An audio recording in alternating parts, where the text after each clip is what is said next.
Women in China's so-called re-education camps have been systematically raped and tortured. That is according to first-hand accounts obtained by the BBC. It's estimated more than 1 million men and women have been detained in the camps, which China claims are education centres aimed at de-radicalising Uyghurs and other Muslim minorities. Our correspondent Matthew Hill has been speaking to several former detainees and workers, and I should say you will find some of their accounts distressing. Tarsanai Zaiwudan is reliving a story she can barely bring herself to tell. She was held at one of Xinjiang's so-called re-education camps. These satellite images show the site where Tarsanai says she was held, sharing a cell with 13 other women with a bucket for a toilet. And she's haunted by one image: masked men coming down a camp corridor like this one after midnight. They were 3 men. Not one, but 3. They did whatever evil their mind could think of, and they didn't spare any part of my body, biting it to the extent that it was disgusting to look at. They didn't just rape, they were barbaric. They had bitten all over my body. The US have granted her safe refuge after investigating her claims. She's waived her right to anonymity and now feels free to speak out about the full extent of the abuse she says she suffered. They had an electric baton. I didn't know what it was. It was pushed into my private parts, and I was tormented with electric shocks. It's estimated over 1 million Uyghurs and other Muslims are held in the camps.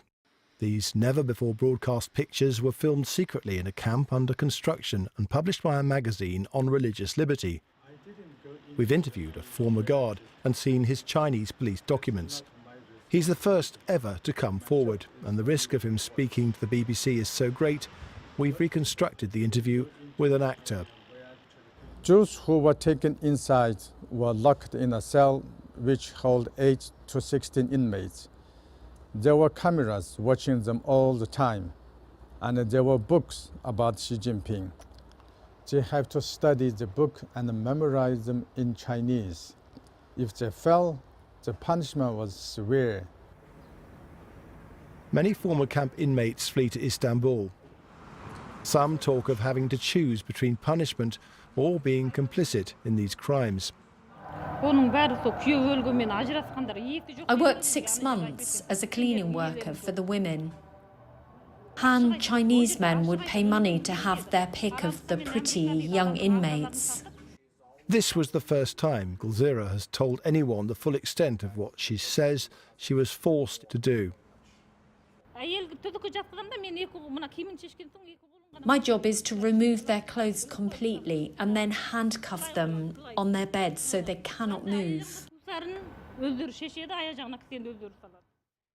We can't say if the rape is approved by the camp commanders or even by those more senior, but the accounts of the many women I've spoken to include gang rape in public and are similar in brutality. The Uyghur rights group that helped Tarsanai get to America say their full stories don't emerge until later. Survivors of the camps have told of horrific tortures. Very often sexual abuse, however, is told in less detail.